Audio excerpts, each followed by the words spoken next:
रवि ठुलो कि बालेन्द्र? रवि आफ्नो ठाउँमा सभापति छन्, ठुलो भए। बालेन्द्रजी प्रधानमन्त्री हुनुहुन्छ, ठुलो हुनुभयो। देशको लागि प्रधानमन्त्री बालेन्द्र शाह ठुलो, राष्ट्रपाको लागि रवि लामिछाने सभापति हुनुहुन्छ, उहाँ ठुलो। हामी ठुलो र सानो भने जान्दै छ। हाइटमा हेर्नुहुन्छ भने रवि लामिछानेको हाइट अलि बढी छ, अलि ठुलो हुनुहुन्छ, त्यही मात्रै हो। सबैजना उहाँहरू एक्युअल हुनुहुन्छ, राष्ट्रपा एक्युअल छ। जुन बाहिर जसरी देखिएको जुन दृश्यमा एउटा जनतालाई आँखामा छारो मात्रै हालिएको के मन मात्रै बुझाइदिएको, भित्र पनि त्यस्तो छँदै छैन भन्दैछन् यहाँ। त्यो कसले भने? एमाले, काङ्ग्रेस, माओवादी, राप्रपा, अरू कसले भने? विनोदजी, दुईवटा बाघ एउटा घरमा बस्नै सक्दैन। सक्दैन भने कसरी बस्यो त? देख्नु भएन महाधिवेशनमा होटेलमा गएर एउटै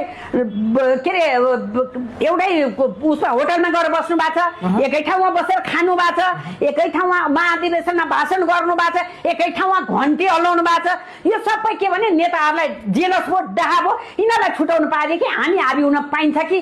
2 तिहाईको सरकारमा हाम्रो 2-4 सिट लगेर हामी प्रधानमन्त्री बनिहाल्छौँ कि ठ्याक्कै लगेर भन्ने कुरा उहाँहरूलाई जेलस भएको मात्रै हो। यो कुरा कदापि पुरा हुँदैन। 5 वर्षलाई बालेन सरकार, बालेन प्रधानमन्त्री ढुक्क हुनुहोस्, हाम्रो देश अवश्य बन्नेछ। तर राष्ट्रपाले आफ्नो महाधिवेशनमा जुन अन्य पाहुनाहरूलाई बोलाएर ठुलो अपमान गरेछ नि, त्यो राष्ट्रपाले गरे होइन। एउटा खगेन्द्र सुनवारजी हुनुहुन्छ सांसद, उहाँले चाहिँ त्यो चाहिँ गल्ती महसुस गर्नुपर्छ, एक्सक्युज माग्नुपर्छ। अतिथि देव भव हाम्रो मान्यता यो, हाम्रो संस्कार यो। अतिथि देव बोलाएर पछाडिबाट छुरा हान्नु त्यो गलत हो मेरो लागि पनि। उहाँले एक्सक्युज मागेर सरी माग्नुपर्छ। मान्छे बोलाइसकेपछि उहाँहरूलाई जस्तो रिस उठे पनि हामी कसैको घरमा पाहुना लाग्न, हामीलाई बिहा वर्तमानमा जस्तो काटाकाट भयो नि, साँधमा बसेपछि निम्तो आउँछ, निम्तो मान्न जाँदा हजुर नमस्कार खाउँ है, हामी त्यति त बोल्छौँ नि। त्यो संस्कार हुनुपर्छ, राष्ट्रपामा त्यो संस्कार हुनुपर्छ।